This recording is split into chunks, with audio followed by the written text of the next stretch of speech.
po sa inyong lahat. I'm your love guinea pig so big. I'm your best friend, best friend. Meron po ditong comment. Sabi po niya, comment to doon sa kumakain ng steak. Sabi niya, ang pangalan niya is, ang profile niya is gray. Pero yung pangalan niya, dot, dot, dot, dot. Apat na dot kung hindi ako nagkakamali. Sabi niya, saka na ikaw mag-advise kapag pumayat ka na. Sabi niya, tama po yung sinabi niya. Saka na ako mag-advise pag pumayat na ako. Galing po ako sa 400 pounds, sir. 100 pounds yung nawala sa akin. Kung maliit kang tao, isang tao na po yung weight na nawala sa akin. 100 pounds. Imagine niyo po yung gaano kabigat ang 100 pounds. Ang isang taong hindi naman kalakihan, nagtitimbang na po siguro ako ng less than 100 pounds. Baka yung weight niyo po, ay yun yung weight na naalis sa katawan ko. Payat na ba ako? Sa mata ko? Yes, kasi galing po ako sa 400 pounds. Pero nasa journey po kasi ako, hindi pa po ako yung finished product. Etong post ko po, pinopost ko para po magkaroon ng other variety yung mga tao, other option na pwede nilang itry sa diet nila. Yung aking diet po kasi is nawalan po ako from 8 medication. Isa na lang po medication ko. So it means 7 po yung medication na nawala. Gusto ko po i-share sa tao, maliban do sa pagiging pababawas ng timbang ko, hindi nyo po talaga kailangan uminom ng medication for a long time kasi nga takot po ako sa side effect. This is just an option.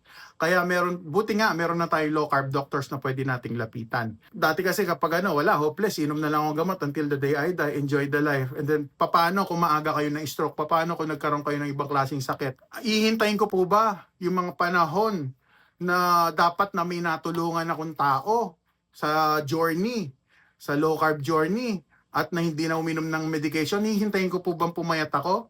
At may mga taong masawi dahil po nagkakamali tayo ng lifestyle na ginagawa? Pansinin niyo yan. Maraming tao, maganda katawan, may high blood. Maraming tao, hindi matakaw katulad ni obese friend nyo, may gamot. Marami iba't ibang uri ng sakit ang sumusulpot. Bakit kaya? Isipin nyo po yung part na yan. Oo nga, no? Hindi ba mapapaisip bakit ganun? Napaisip po ako nun Na-realize ko nun, nakinig ako sa low carb doctor. Sa mga scientists, doon ako nag-start. Ang low carb na pinag-aralan ko is abroad.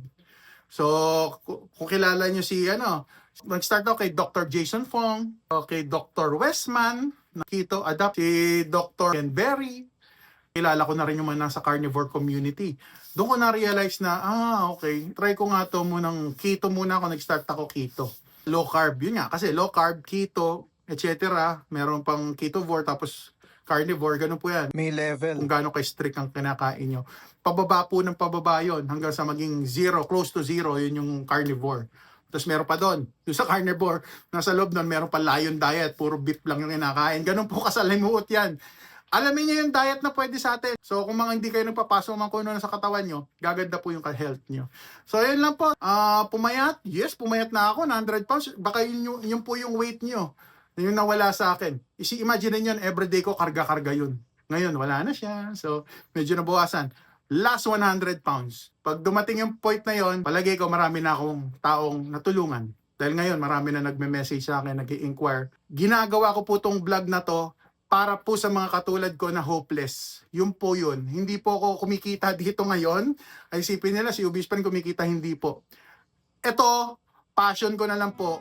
Gusto kong tumulong sa kapwa ko. Yun lang po. Kaya ako nag-share po. Nakukonsensya po ako. Nakakita ko ng mga tao may sakit. Minsan masakit doon. Kamag-anak mo pa. Yun ang masakit. Kaya gusto ko, kayong lahat na nakakapanood, tinitreat ko yan as blessing na nasumpungan ko kasi yung low carb, sinishare ko sa inyo. Gusto ko po maging blessing sa inyo. Gusto ko mapaganda ang buhay nyo.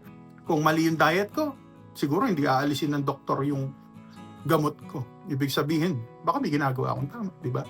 So yun lang, hindi po tayo nagayabang. Sinasabi ko lang po yung totoo. Gusto ko po lang ninyo ma-realize na just eat real food. Gaganda po yung health nyo, matatanggal po ang medication nyo, may enjoy nyo kasi hindi po limited ang volume ng kinakain nyo. Lalo na yung mga katulad ko obese na ayaw magutom, dito, try nyo, low carb. Mag-message kayo sa akin, maghanap tayo ng low carb doctor nyo. Marami naman dyan. Hindi tayo connected sa kanila, pero alam ko, makakatulong po sa inyo. I'm your love guinea pig so big. I'm your best friend, obese friend. Bye-bye! Love you guys!